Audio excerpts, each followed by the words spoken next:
Well, good morning, everybody. What's going on? It's Greg J. Hannibal, the radio guide to music, arts, culture. Coffee Conversations with Greg J. We're signing in here. How y'all doing on this fine Thursday morning, April the 30th, Thursday morning?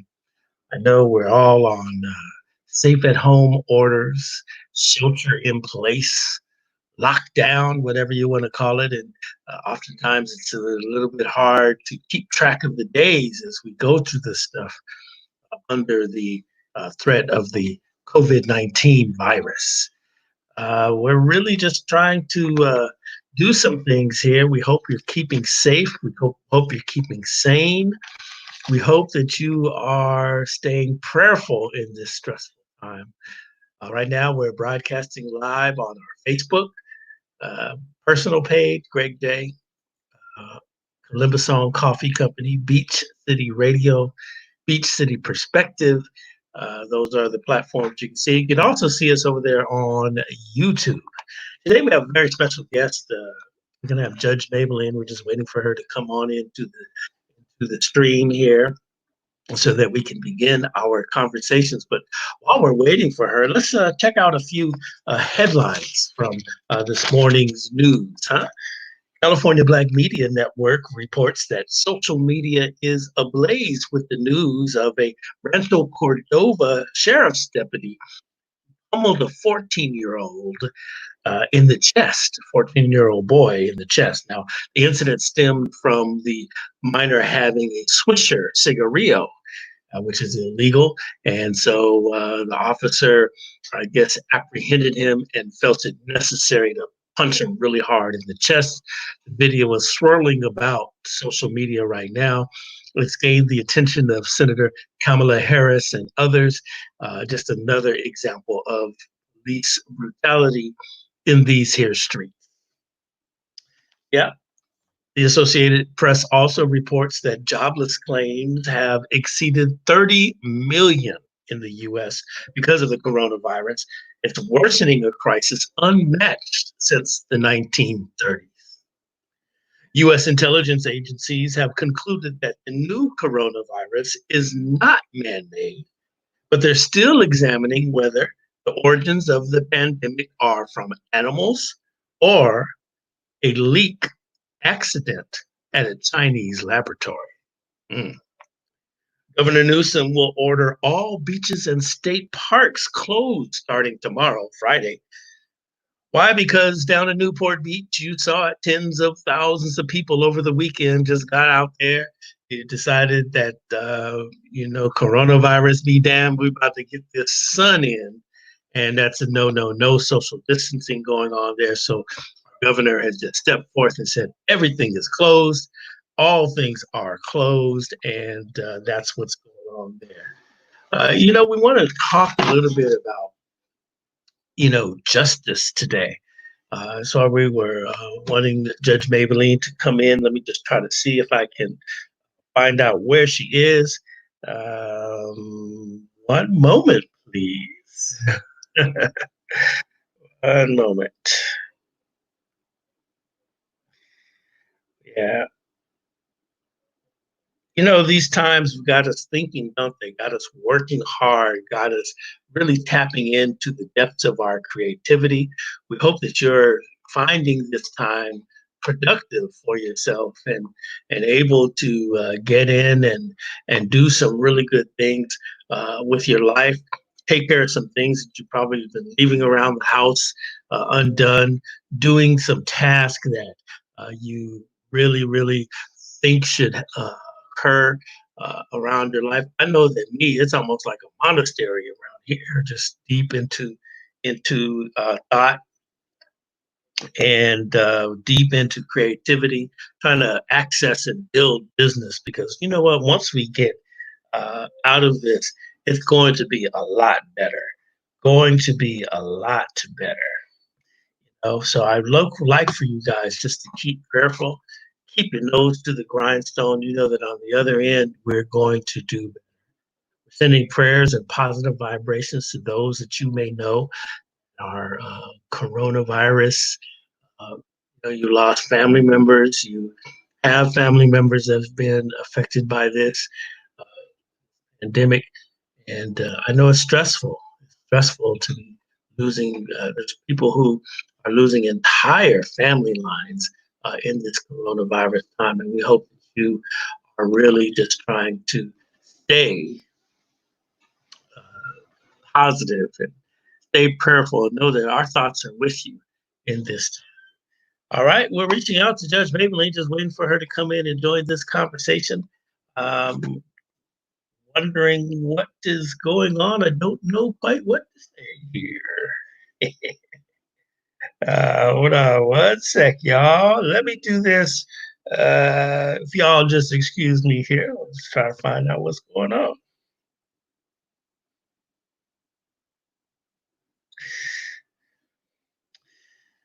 This is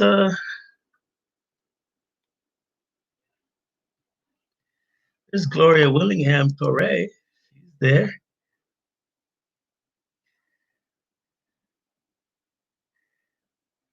Hi, waiting.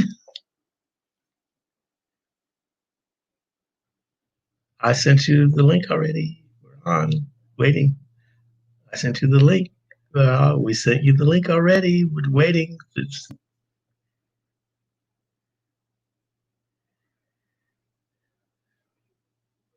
Okay, in your email. It's in your email. It's in your email.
All right.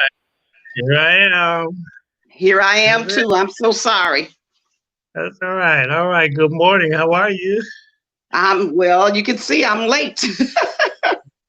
Oh, I Oh, well, with this well, COVID, I'm not. Can you see me? I can see you. But I can't see you, right? Oh, you should be able to see me. I can't. It says you're in the show. Everyone can see and hear you, but I can't see you. Okay. I'm I'm here and we see you. I see. Oh, okay. Wait a minute. I'm trying to get there. All right. all right. Oh, now it's saying something about flip, so maybe I need to flip the camera. Okay. No. Okay, there we go.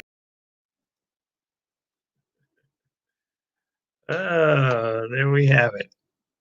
We lost her that quickly.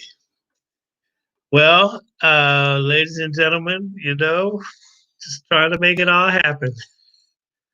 Oh boy.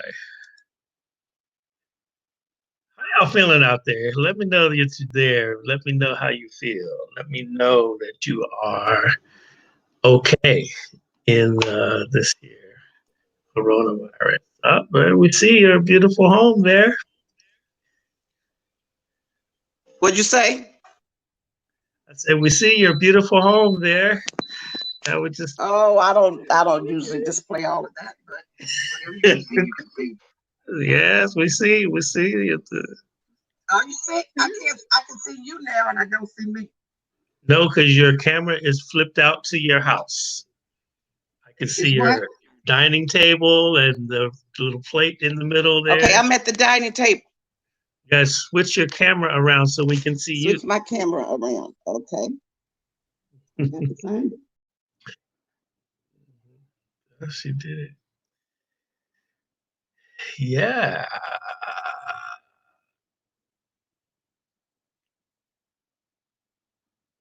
Well, we're doing the best we can over here, I guess. Gonna get it all going a little while here. As we were saying, how are y'all doing in these coronavirus times? It's been a great week. Yesterday we had a fascinating discussion with Dr. Daniel Walker about arts and culture and music. Started out the week with Naomi Achu, artist from Cameroon, West Africa. She was phenomenal. Next week, we are having Meredith Beale. He's a good friend of mine from here in the neighborhood, but he lives in Kenya. And we're going to have him on to talk about all things Africa. And we're going to have Dr. Lula Bolton next week. We're just lining them up just to have these great conversations. There she is. All right. Ooh, there's the retarded girl. She did it. Uh, With a all right. few things I don't do well. Well, how are you doing in these coronavirus times there, Judge Mablean? Greg, I am doing well, believe it or not. I just accepted the fact that we had to stay at home. Mm-hmm. Fortunately, I had just come in from traveling to Dubai. I got Oh, back wow. into the Yeah, I got back into the States on March 12th, and I entered through New York, Ah, only to hear about the virus being right in New Rochelle. mm, And I was staying at some friends' home who lived next door to New Rochelle in a town called Port. What I can't even think of it right now. But anyway, it was right next door to New Rochelle, so we were right in the heart of it, and I didn't know it until we got off the plane ah, and turned on the news.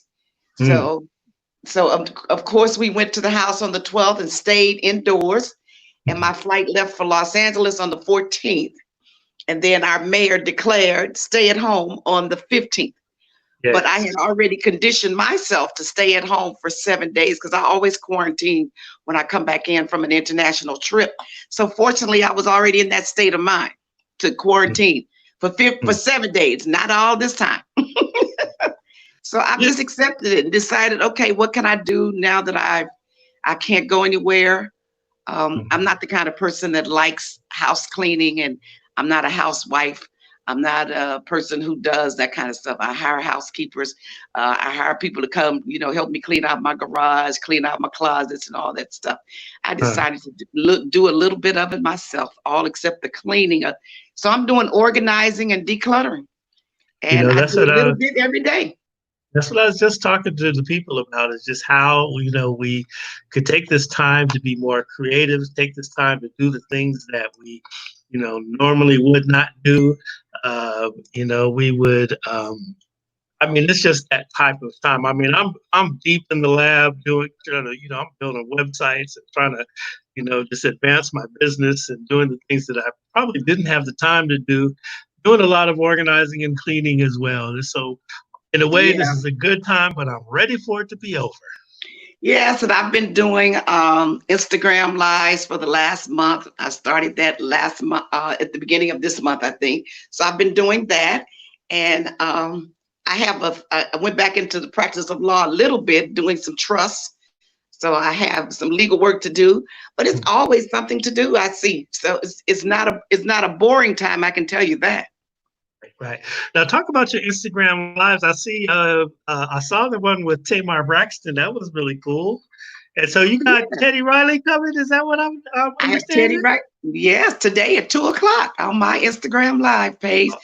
Well, both of our pages, but yes, at 2 o'clock today, the two of us will be having a conversation. Teddy is known for his music, but he is so much broader than that, and he's a fantastic father. And a lot of time, my Father's Day event I usually do every year on Father's Day, and I highlight and honor a father. I've been trying to honor Teddy because I really respect what he does and what kind of father he is. And I haven't been able to get him to Father's Day. June is usually a big time of year for artists to tour. So I just called him up and said, Teddy, when I watched the battle between he and Babyface, of course, and I Yes. said, okay, Teddy, now it's time for you to come on with Auntie, because that's what he calls me, Auntie.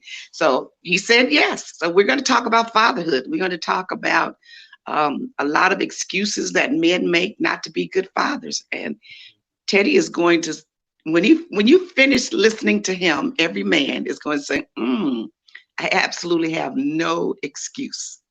Wow, that's exceptional. Now, what time is that on your Instagram live? That's 2 o'clock this afternoon. 2 o'clock Pacific time. So everybody on our coffee conversation, make sure you catch Judge Mablean with Teddy Riley. And the battle was an interesting cultural phenomenon, I think, for us Was. across the culture. It was very, very interesting. And really kind of set the stage for, people wanting to do, I guess, excellence in their live streams, using the live stream technology now that we are all locked in and everything like this.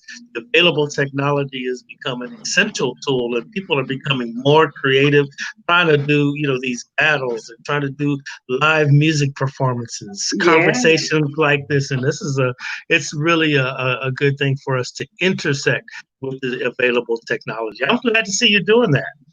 Yeah.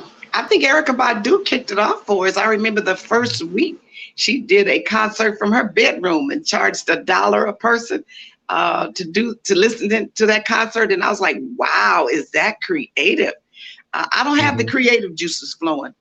So, but I am thinking of things to do, and I'm doing another live Facebook one day next week with Deborah Pagay. She's a great author and writer as well, and she's been one. She says, now we got to learn how to do this, and we've got to get technical savvy. I says, Deborah, if I'm able to turn it on, I'm doing well. So I'll let you figure out all of that. I mean, she's been deep into studying how to do webcams and how to do Facebook Live and Instagram and how to work Zoom. I mean, that girl has zoomed down to a science. I said, all right now.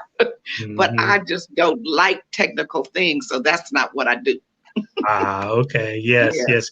We're also just working on being on the forefront of advancing the culture through the available technology. That's what we're doing here Coffee Conversations. We do this every Tuesday and Thursday, although Okay. this week Mhm. we have had some special additions as we've tried to adjust to people's schedule. Yesterday, we had a fantastic conversation with Dr. Daniel E. Walker, who is a good friend of mine, but he's a professor, he's a theologian, he's a music historian, and we had a vibrant conversation about music and culture. We started out the week with Naomi Atu, who is an artist from Cameroon, West Africa, and then we have you on today. And Yeah. we don't know, we're going to confirm a little later on. We'll see. There's a young man, Freddie Figures, who is a millennial multimillionaire tech entrepreneur. And Oh, really? yeah, he's been doing some things in terms of taking his money and helping people affected by the COVID-19. So we're going to talk a little bit about that and technology and all that. Next week, we've got Meredith Beal, who's a friend of mine. Meredith is from Inglewood, but he lives in Kenya, and he Oh, wow. consults African governments on their media infrastructures. How And then interesting. we're going to have him on Tuesday. And then on next Thursday, we have our mutual friend, our mutual sister, Dr. Lula Bolton, so she can talk about community development. So we're keeping the calendar full. Yeah. We're trying to make it all happen and advance the culture through technology. Well, you're doing that, and it's really interesting to see what we can do. And I'm telling, if you allow yourself, we could be on Instagram Lives and Facebook Lives all day long as well. Yesterday morning, I sat down to open my phone to go to my email, and I looked across the top because I left it on Instagram, and it was so many people going live, and one was Angie Stone, and I said, Angie Stone? And so, of course, thinking Angie is going to sing or perform, Angie was ministering. Angie was holding a Bible study. Wow. I said, oh my goodness. She had she was doing Bible study. She did an hour of Bible study. I was so fascinated. I sat there for an hour. Wow. I just stopped what I was doing. Yeah. That's really, really great. We've been doing prayer and Bible band actually with on Zoom, and that's been really, really cool. With You mean for the Elder, church? yeah, Elder Carl Anderson's been doing every Tuesday night. That's been Oh really no, I neat. haven't doing that. Yeah. On your live feed? No, on Zoom. I'll send you the link. Okay, do that. Yeah, that's So really, who's really good. hosting it? That's Carl Anderson. Oh, okay. You know, What's up, Carl? Carl and I grew up together over at Emmanuel Church of God in Christ. And I had not seen him for years until I joined West Angeles a few years ago. And I was really, really happy to see him. Yes, he's quite a minister. So, send me that link. That's my people right there. Oh, yeah? Yes. Oh, good. Yes. He's good people. His parents and my parents were very close friends out of Mississippi. Mississippi connection. Yeah. Yes. All right, so Judge, we wanted to talk a little bit about justice today. We wanted to really have a conversation about justice and just kind of get some dialogue with you. I guess the question I want to ask you is it justice or just us? I'm sorry to say, being a part of that system, but it's more just us than it is justice for us, unfortunately.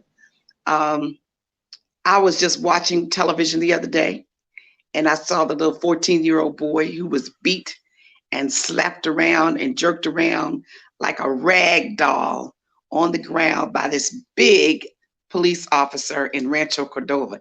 He was a tiny little 14-year-old boy. I mean, and all it was a cigarette or a cigar or something to do with tobacco. And we all know that children aren't supposed to have it, but we know that they do. And this guy made such a big deal out of it. But it was ashamed the way he slung his head around and knocked it back to the ground, up again and back to the ground, flipped him over, and punched him like he was a prize fighter, like they were in the ring and he was punching to win. Even in the ring, you can't punch people when they're down on the ground. And that was just so, I got so upset behind it. And then I looked and said, now let me see what the response is going to be up there in the Sacramento area. Let's see what the response is going to be. Let's see what the response is going to be from the neighborhood. Let's see what the response is going to be from the media. Who is going to speak up for this child? And it was absolutely just a story. No one seemed to be offended by it. It was just a story. But I thought about the fact that this police officer, I mean, this guy was at least 300 pounds, if not that. And he has a child, or he may or may not have a child, but he happened to be white. And he just went, I mean, how do you, if your life was at stake, if someone had a gun and they are trying to kill you, regardless of the age, you defend yourself. But this, he said that he was stopping these kids because he saw what he believed was a hand-to-hand exchange, didn't know if it was alcohol, drugs, or what. But that does not justify beating a little kid. And he didn't know how old he was at the time, but he knew he was a child. He said that. That was the whole point. They were answering a call of juveniles buying alcohol, and the adults buying alcohol for juveniles. And buying tobacco for juveniles. So that's what he was investigating. How do you as a human being and an adult treat a child like that? It's because we're not looked at as people, as human. And it's the 21st century, and it's absolutely appalling that this conduct is still happening. And it's because our leaders have allowed it, and there has been no consequence. If you get one police officer a criminal charge, convicted, and sent to prison for this conduct, you will send a message throughout the department. If the department head would suspend or do, some repercussions for this behavior, it would stop. Because the police department is a paramilitary organization. And at the top, you set the attitude for your police department. So it's filtering down from the top. And now it's really filtering from the top because we got 45, the head man, over our nation, who has a terrible attitude and just a total disdain for poor people and for those who are not part of the 1%er. And as a result of that, it's getting worse instead of better. I looked at justice again. Open up the meat factories, open up the poultry and the meat factories. Open up a command, an order from your president, open the factories. When so many of those factory workers were stricken with COVID and they had to close down because of that. The factories haven't done anything differently to change the culture, to protect the workers. They haven't done anything differently. They still don't have masks. They probably haven't even sanitized the factories at all. They still don't have the gloves. And the kind of work they do is probably difficult to do with gloves. It may be difficult to do the gloves. I don't know, but the workers are not protected. And yet there's an order saying, go back in there. Why? 99% of those workers are immigrants, Hispanics, and African Americans. Well, 100% of the workers come from those three cultures, but 80% of them are Hispanic. And the rest are African American, Asian, and others. And so what? They may catch the virus. They may die. That's just what we do. We can afford to lose them. They have no value to our society. So we're going to send them back in there.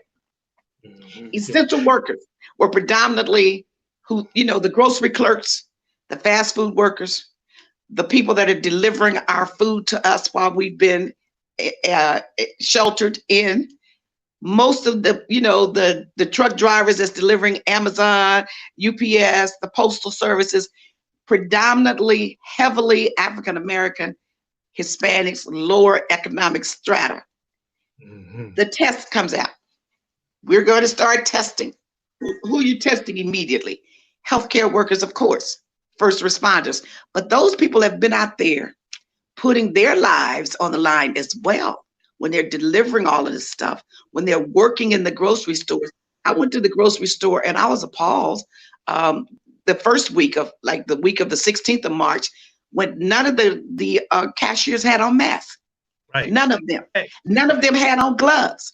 And I said to the cashier that was assisting me, I said, "Where's your mask? And where are your gloves?" "Oh, we don't have any. They haven't given us any. And they said we can't bring our own and wear them." This was the second week of March. I went again last week, same thing. Mm-hmm. And now they're testing for COVID, but they're not up there to be tested first. Why not? So the healthcare disparity is still existing. Even with this, people have brought it out and and it's been talked about in the news. So now everyone knows what we've always known. But still, in just response to this, you slap them right back in the face and say, "Nope, you don't get tested." Right. Fortunately, here in LA, our mayor says we'll test everybody. You don't have to pay, and we're testing everybody. All you got to do is find a test center and go. But that's not across the nation. Mm-hmm. And a lot of those people had no health insurance at the beginning, before COVID. And now they still don't have health insurance. But have we said allow them to be tested free, everybody? No. Mm-hmm. Mm-hmm. Right. So no, it's not justice. Just us, right? So back to the story up in Rancho Cordova that we got that yesterday, and we do know that the California Black Media Network is hard on the case right now, trying to, and Senator Kamala Harris has also, stepped in. She was one of the first actually to step out and comment on it. It's a horrible video that's all over social media. Man, it's like, wow, But the police response was, all you're doing is seeing the beginning. I don't care if it's the middle. I don't care if it's the middle, the end, or what. When you look at a man that size who is trained to handle and to take people down, there was absolutely no necessity for that man he pulled that kid's head up and slammed it back down. Now, I don't care if it was in the middle. I don't care what part of it. Yeah, and slammed it back down to the ground. Not once, several times. Right. There's no justification for that. Right.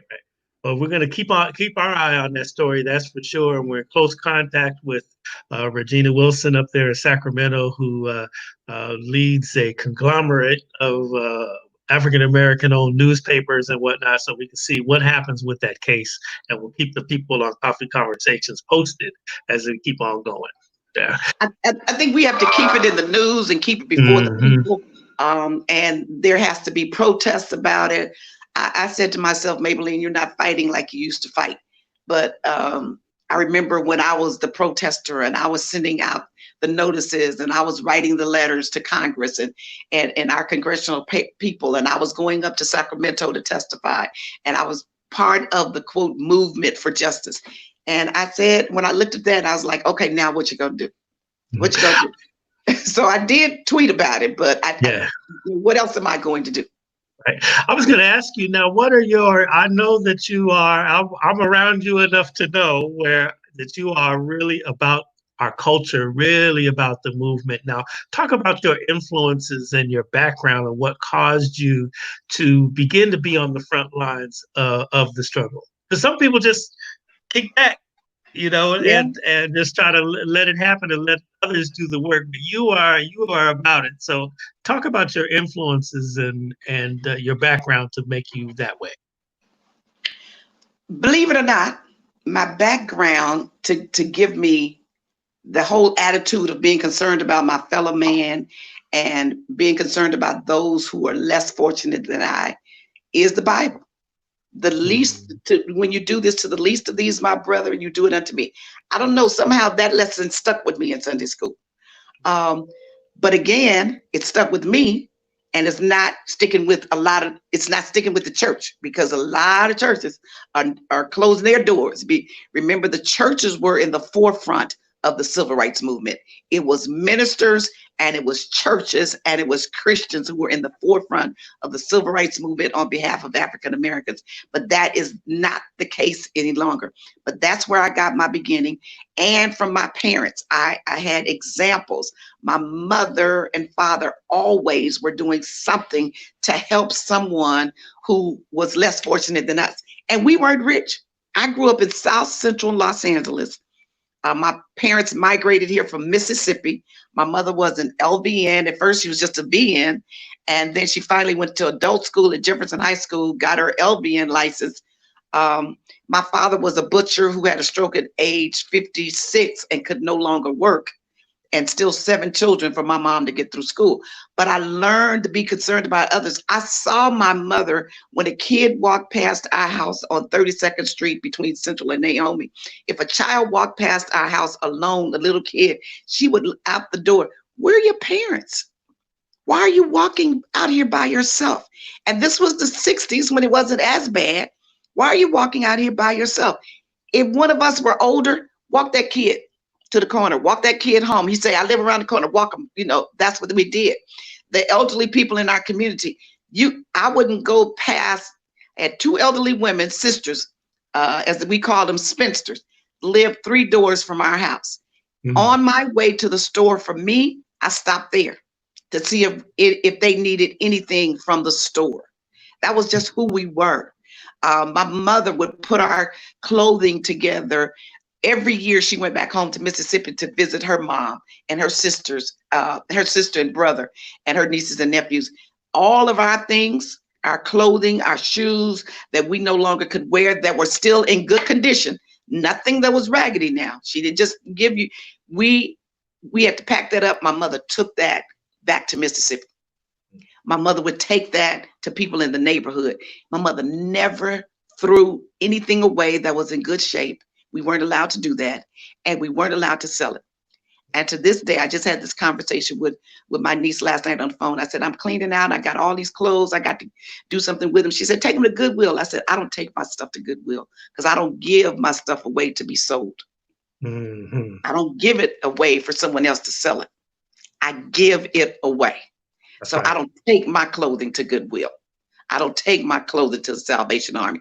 I know that they're doing things, but I know that there are people out there who can't even go into the Salvation Army stores and buy those clothing.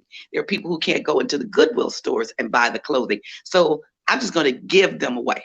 I'm going to take those clothing over to one of the women in transition homes, the domestic violence shelters. I'm going to take my clothing to one of those places. Probably Genesee, start there, and there are some others, and that's where my things go. That's just who I am.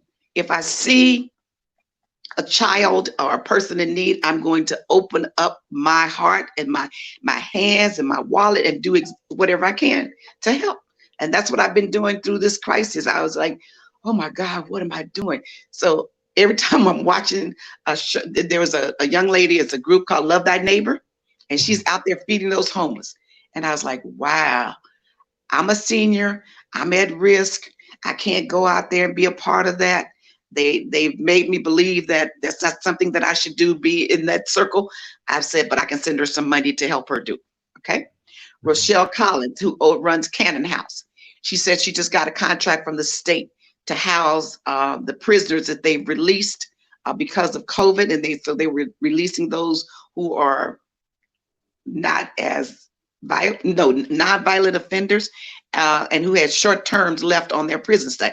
So she got a contract. 50 men will be coming to her housing from prison. She's got to furnish that place. Go get some stuff to help her furnish it.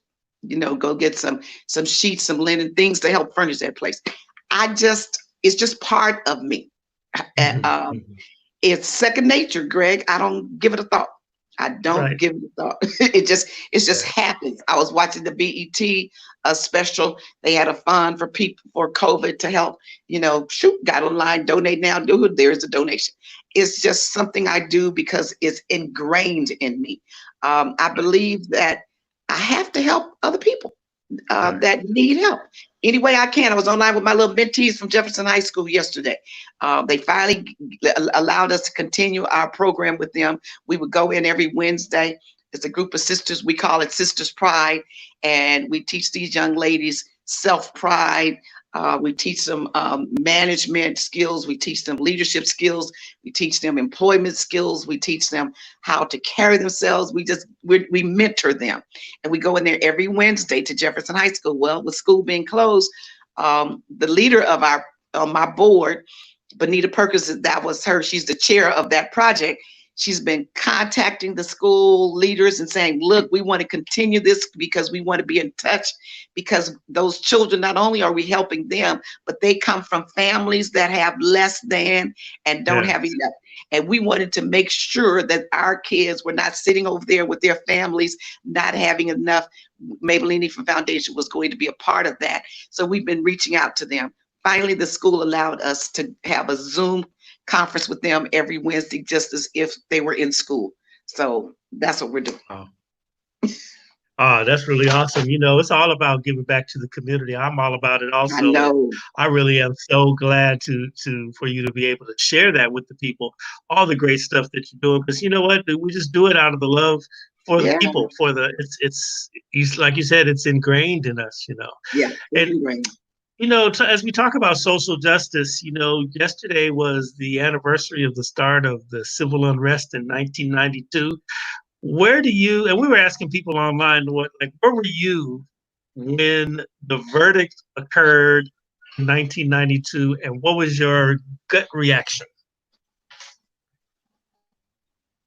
O.J. Simpson? No, the Rodney King verdict. That was 1992? Yes. Huh? Yes. Oh, where was I? April 29th. Practicing law. I had a law office and I did part of it was criminal justice, criminal defense, as well as family law. My law office was at 3540 Wilshire. I know my gut reaction was, oh my God, here we go with another Watts right. Mm-hmm. My gut reaction was, as I did about this young man in Rancho Cordova, that was totally unnecessary. That was excessive force. It was not necessary. But let me say this, I went both ways, as I always do. I try to analyze both situations. Mm-hmm. I was a criminal prosecutor. I worked closely with the police department in training police during the epidemic of PCP. Mm-hmm. I worked with Bernard Parks and trying to tell the community about this dangerous drug, PCP. We held rallies in the parks on a regular basis. We had educational meetings and et cetera. We went over to the schools and we were a part of that. So I understand, and I was a prosecutor. So I understand the role of the police officer. I understand the danger. I understand the need to respond quickly. I understand that their decisions are split-second decisions, but they are still trained to make those split-second decisions. In the academy, they're given over and over and over examples where they have to do split-second decisions, and they then go back and say, that was not a good decision. That use of force was excessive. You went beyond what was necessary. Mm-hmm. You are trained to do that. Just like I'm trained to see both sides of the story of someone's when they bring a case before me. I'm trained to look at both sides. I'm trained to analyze. I'm trained to go through what's being said. I'm trained to hear what's not being said. And I constrain myself in the courtroom because I know, this is not the way you act in the courtroom. And those police officers are trained. So I thought excessive force was immediately what I said.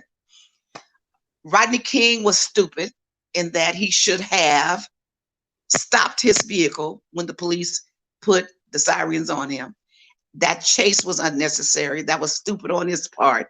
And I say that to young people every day when I talk to them now.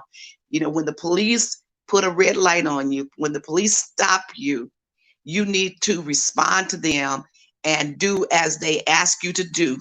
And you test their validity and you test whether it violated your constitutional rights. You test whether it violated your right against unlawful search and seizure. You test that in the court. You don't test it in the street and give them the opportunity to beat the hell out of you. All right? You do what they've asked you to do, so that you don't have to do that. That was totally excessive. To this day, I can't understand why. Yeah, I do understand why those officers were not convicted, because the public just does not want to believe that police officers will use excessive force and just will not do their job properly. But at some point, we have to believe it. We must believe it. It's because it's like any other profession. People, there's always a bad seed or a bad apple in every bunch, right? In every profession. There are politicians who lie and cheat and steal. There are hairdressers who lie and cheat and don't pay tax return, don't file taxes. There are others who tell the truth in every profession. Honesty and dishonesty is part of life. Right. Doing what you are supposed to do and following rules and procedures is part of life. And there are those who do, and there are those who don't. When they don't, it's up to that department, and they should be punished, and there should be a consequence for their behavior. And that's what bothers me, is that police officers are given the red light to misuse and abuse their power. Mm-hmm. When I was a prosecutor, I said to them, you have all the power in the world. Mm-hmm. Mm-hmm. Why do you have to make up stuff? Why do you have to lie? Why do you have to, plant evidence? Why do you have to lie about what was said or done when you already have all the forces with you? You have everything you need. You don't need to do that. It's interesting. I turn your audio is low. My audio is low? Yes. Okay. Well, hey, I can't give you any more power without feeding back there. Listen, I really am. I remember just like yesterday, that today that that the verdicts came down. I was in a meeting up in Hollywood, and I was meeting with these producers because I was managing the Poetess. And we were on Hollywood and Vine, and their TV was on in the studio, and the verdict came down. We turned the TV volume up. We sat there for about a good 5 or 10 minutes in shock, just total silence with by hearing the verdict, because all of us, the whole world saw, the video that had occurred. We just knew that a guilty verdict would come, but then, not guilty. We just were convinced that the government does not care about us as a people. And then, man, it just exploded all over the hood. The hood was like, I was saying in the article yesterday, it was almost like Mad Max, the old movies with Mel Gibson. It was crazy out here. It was crazy. But you know what? Our reaction, the community reaction to it, the negative reaction of the fighting and the burning and the stealing and the looting and all, that didn't satisfy anything, and that didn't get us any results. And when young people understand, when people begin to understand, that was one of the things that made me go into law, was because I understood that you get change from within, not from without. Mm-hmm. You got to be at the table with the change makers. You have to be in that courtroom, appearing before those justices and judges, and asking for a change. You have to be in a relationship with your congressional people, that laws on the books change, that people will introduce legislation that will change the way business is done. Our protests, yes, it helps. But when you burn down things, and burn down your own community, now you don't have a store. Your mother got to go out of the community to go to the store to get you some bread and milk. Mm-hmm. That hurts you. That hurts you. Mm-hmm. We need to understand that. And find better ways to deal with it. I know the frustration, but again, like I said, we need to start, instead of reacting, we need to act in advance, making changes in the laws and the way things are done. Then you don't have to react to the negative. but we tend to be more of a reactive society than proactive. Yeah. Our emotional intelligence sometimes becomes lacking in these cases. But let me ask you, now we're in this come to Jesus moment. We're all locked down. We have a 45 is just off the chain. It is obvious. My mother used to say, as in the days of the civil rights movement, every time we would make an advance, she would always say, the more things change, the more they stay the same. And so Yeah. I'm starting to see, it's, if you didn't believe before that we are an oppressed people here in America, you can believe it now just by what you are seeing. So yes, we're at the table and everything like that.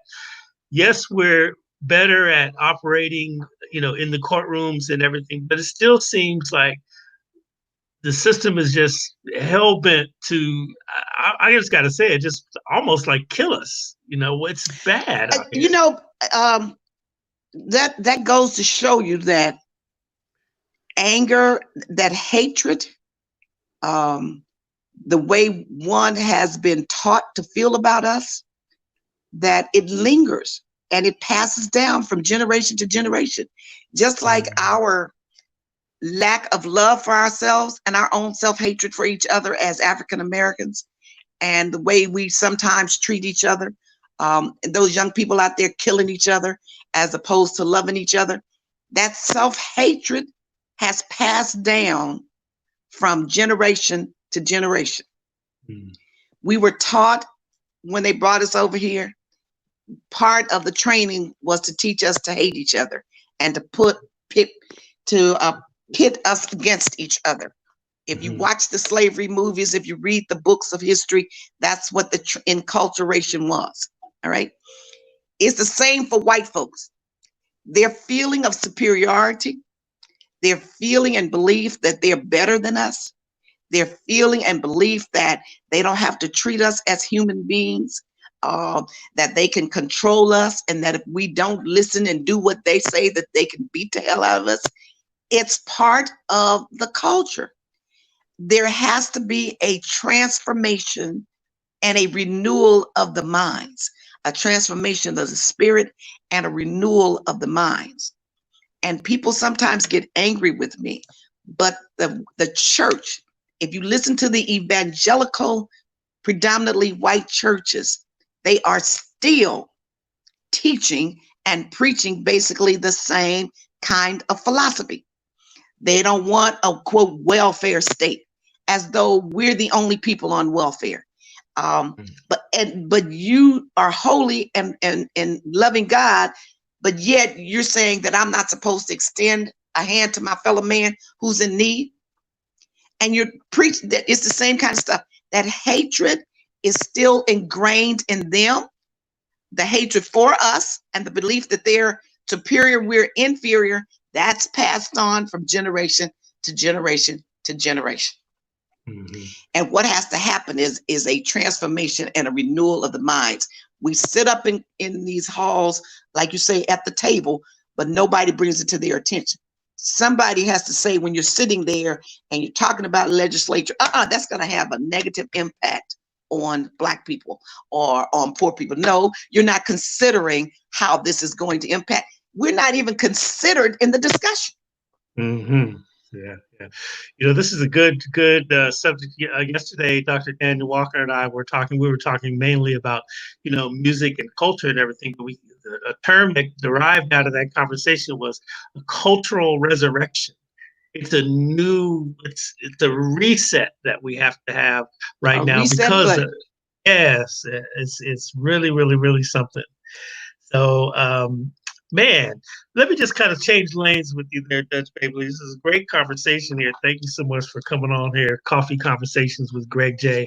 But let me just ask you now, you're in the media, you got a prominent role there, and you work over there at the entertainment studios with Brother Byron Allen and all of that. Now, do you see justice in the media, in the craft of, television and the way advertisement is done and the way media time is given out and media space? Now, I don't know it as well as he knows it because he studied it from top to bottom. Yeah. But I do No, and all you got to do is pay attention to the advertisers, and that is on BET and TV1 versus the advertisers that are on NBC and CBS. Right. Although everybody acknowledges that we're the greater consumers, but yet they don't want to advertise on our programs and pay the advertising dollars for our programs or for our stations. Byron is a station holder and owns a lot of stations. Byron has 26 shows on the air through Entertainment Studios, but they don't want to give him the same ability. They don't want to advertise with him. They discriminate and advertise. That's what he's talking about. We don't get the great time slots for our shows. For our people, for our shows, they got to come on at 3 o'clock in the morning or 6 o'clock in the morning, but not at 8 o'clock, not prime time. And if you pay attention, you may have 1 or 2 prime time shows with people that look like us, or that's produced by, people like us, or written by people like us, or directed by people like us. So there is that discrimination as well. And he's working and doing his part to get rid of that. And enough of us, we just have to join in as a group and work together. It's not one-sided. Yeah, that whole advertising and marketing, that's my center of my craft, being a long time marketing director at KJLH Radio, before that with Lee Bailey and all of that. I understand the business side of it. And you're right. When you're in those agencies, it's crazy, just how they're making their decisions to advertise. It's great. But at the same time, do we support one another too? Because we have enough business power out there to buy advertising on our different properties. And I often see sometimes we'll spend money with the white media quicker than we would our own.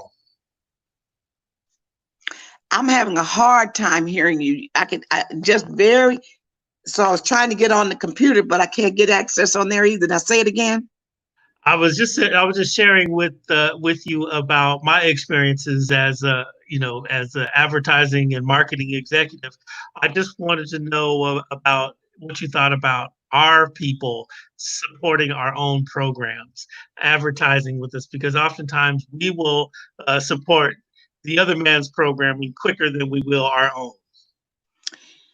Greg, again, it goes back to that self-hatred. We really believe that as my mother used to say, that their water comes from a different fountain. And it is different. Again, it's our own transformation and mindset. I don't know what it's going to take to have us believe in each other and support each other. I really don't. I wish I did. I think that as we, when integration happened for us, and Black people, African Americans, were able to do more things and to be a part of more and different things, we decided that we didn't like we already had the self-hatred. So we didn't teach our children about themselves. The baby boomers who started to make it, we didn't talk Black culture. We didn't talk Black history. We didn't talk the need to support and help each other. See, when Black people were all in the same block and no one in your community was there but you, then you worked together. Then you knew each other. Then you helped each other. But when we started to move out and be able to spread around the country and the city and the suburbs and, and move to the west side from the east side, or to the north side from the south side, we don't even teach our children. I have a nephew, and now we've been talking this week, the last 2 weeks. He doesn't know his history. Wow. That's my sister's child who doesn't know his Black history. And because we don't talk, he didn't even know his family history. And I was like, really? What was my grandfather like? Why wouldn't you know what your grandfather was like? Because we don't talk about our fathers and our grandfathers and our great-grandfathers and our ancestors. That's why our children grow up to believe that they're nobody and that white is right and better than they, because they don't hear the stories of our great kings and our great queens, and they don't hear the story of our inventors and what we contributed to America. They don't hear and know those stories and don't know those people. So they are made to feel good about themselves. We have to do that. We have to tell those stories, and we stop telling those stories. We don't want our children to, quote unquote, be Black. I'm not teaching hatred, and I'm not teaching that you don't get along with any and everybody, and I'm not teaching superiority of one race, but I am teaching that you got to love yourself. Gotta love and yourself. The Bible tells you to love yourself first. It says, love thy neighbor as thyself. And if you hate yourself, you can't love your neighbor. That's right. And we have to teach our children to love our people, to love themselves. And they can love themselves when they know who they are and they know where they come from. And they have that feeling of, oh, I'm great. You know, I'm a wonderful person too. But we have to instill that in them. That's the response. Like my granddaughter went to Dillard University, and on that campus, seeing all of those Black professors, all of those Black teachers, Black musicians going, to New Orleans, going, out, Black musicians, Black clubs, Black caterers, Black restaurants. She had never seen so much Black entrepreneurship in her life until she went down there to Dillard University in New Orleans. Gave her a different feeling and attitude about herself. Then she was able to say, oh, I can go into business. I can own a catering business. I can own a restaurant. I can own a bar, I can own a beauty, a mortuary. She saw Black people in ownership and entrepreneurship, in leadership, the president of the college, the vice president of the college, all of that kind of stuff. That's good stuff. Good stuff. Reggie Thomas, he's advertising executive. He's out there telling us African Americans must realize that we have a great deal of financial strength in our collective communities. And the sooner we realize that, the sooner we can demand respect as consumers. That's a great, great, great comment there, Reggie. Thank you so much for that. Well, Judge, I tell you what, we are at the end of our time here on Coffee Conversations with Greg J. Thank you for so much for coming through. Just a really, really great dialogue. Greg, I'm sorry, but I am not. All of a sudden, I've lost you completely. I mean, I can't hear you. I don't understand what happened. All right. Well, look, we're about to be out. And that's okay. Because my microphone, okay. my phone is up as loud as I can turn it up. Oh, okay. Well, I'm sure that everybody can hear us pretty well here. We're going to close it out right now. Anything that you'd like to say, if you can hear this, is there anything, last words you'd like to share with the people? No? All right. Well, it's all good, you guys. Listen, thank you so much for tuning in. Coffee Conversations with Greg J. We're going to be back on here hopefully tomorrow. I'll just you can just follow up and see if we're here or not. We're going to be talking to a young tech entrepreneur, who's going to share with us about his activities during the COVID-19, his acts of charity. We're going to have a tech conversation if we can get them all confirmed. Next Tuesday, we're going to have Meredith Beal. He's going to be coming with us all the way from Kenya. And then on next Thursday, we have Dr. Lula Bolton. Follow us on beachcityradio.com. You'll be able to hear this one, this replay on our website, beachcityradio.com. Beach City Radio is a new platform that we have created. And we're following the available technology. We're doing radio online. We have some exceptional music there that we've curated. We're in the indie soul format. We've got the latest in culturally relevant news. We've got videos. We just all have types of things happening there.